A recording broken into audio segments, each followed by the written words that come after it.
Democratic Alliance Federal Leader John Steenhuisen and DA Eastern Cape Provincial Leader Nqaba Bhanga and DA National Spokesperson Siviwe Gwarube are today visiting Qangqu Village in the Umzimvubu local municipality in the Eastern Cape. They're expected to engage residents about the rising cost of living, joblessness and a severe lack of basic services. Lwandile Mbulali has more on that story. A very good morning to you, Lwandile. What is the Democratic Alliance saying this morning?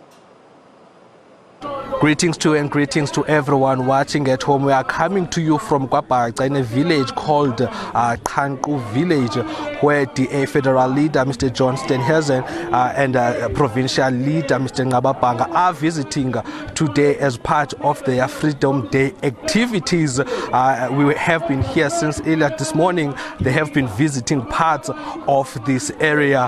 Inside here are members or supporters of the DA who are coming from different areas in the Alfred Nzo district municipality. But with me to tell me about the visit today is the DA Federal Leader. Sir, thank you so much for your time. Tell us about your visit here today. We hear that you have been visiting also some family and also the area where they fetch water. Can you just elaborate on that? Sure. I mean, as part of Freedom Day celebrations, we are here to look at what the real everyday experience of ordinary citizens in. And it's one thing to have freedom, but the reality is many communities like this are still shackled with poverty, with lack of access to supplies, and with a crippling rising cost of living, which is driving people further into poverty. I mean, to hear some heartbreaking stories from people who've been waiting for almost a decade for housing delivery, water that's promised never appears, municipality comes and starts building a borehole, never finishes it. Many of the people have got to walk very long distances. And our point is, you cannot have freedom while people are trapped under the yoke of poverty in this country. And we've got to do better as a country. We've got to focus more on dealing with these problems. And I think that the rural areas are often forgotten. A lot of focus and attention is played on urban and metro areas. There is a real crisis in our rural areas of grinding poverty, of hunger. We're losing 7,500 children under the age of 5 every year to malnutrition. And that can't be right in a country where we're spending 1.4 billion rand on parties, accommodation and catering for ministers and their departments, while our children are literally starving to death. And also, one of the ladies here telling me that she is on a social welfare grant, but it costs 25 rand one way for her to go into town. That's 50 rand on a return journey. Now, if you're looking at the 350 grant or the meagre pension or grant that is paid, that is a huge chunk out just to be able to go into town, to be able to access some of the services that she needs and also to be able to buy food. Looking at the people that are here, they are supporters of the DA. What do they want if the DA can come and come into power? What do they want to see happen in their region? What would better, service them in this area? Well, I think you've got to get the basics right first. You've got to start there, and that means a good, clean drinking water supply so that we can have it into homes so people aren't traveling long distances. Electricity, being able to switch on a light, be able to have those modern conveniences. And then the other big thing is jobs.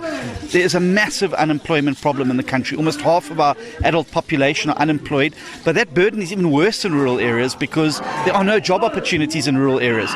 We've got to grow our economy. There's so much potential in a province like the Eastern Cape. The beautiful scenery, the incredible natural resources that are here. It just needs a government that's going to be able to harness it and bring the type of developments that we've done to the rural Western Cape where we're in government, how we've been able to stimulate local economies there. Rural municipalities that are servicing the people and are thriving.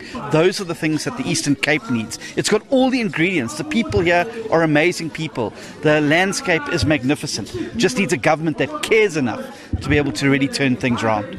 So you say to me these people are not celebrating Freedom Day because maybe they have not seen freedom. There's nothing to celebrate on their side. Well, they may be free technically, but they remain trapped in poverty. They remain trapped in joblessness. They remain trapped in municipalities that long ago stopped caring about the people on the ground and only worry about the councillors and the grand projects that they can have, the wonderful council buildings, while people are literally living without shelter over their heads without the basics of running water. We got to do better in South Africa. We have to do better. We can't leave people to just fend for themselves in the way that many people in these communities are being left to fend for themselves. Thank you so much for your time, sir. Thank you so much. That is DJ Federal Leader Mr. John Steenhuisen telling us about his visit here at Qangqu Village in the Alfred Nzo district. As I said earlier on, there are many members of the DA who are here, or supporters rather, coming from different parts of Alfred Nzo. He is going inside the tent now to talk to his people, to his supporters about his visit and also their plans, because they said something about their plans going into the 2024 elections, because they want change in this community. There is lack of jobs, there is lack of basic services like water, so they say that they want a change in this area of Alfred Nzo. From me, Lwandile Mbulali, and camera operator Mr. Nqaba Mtebele, it's back to you in studio.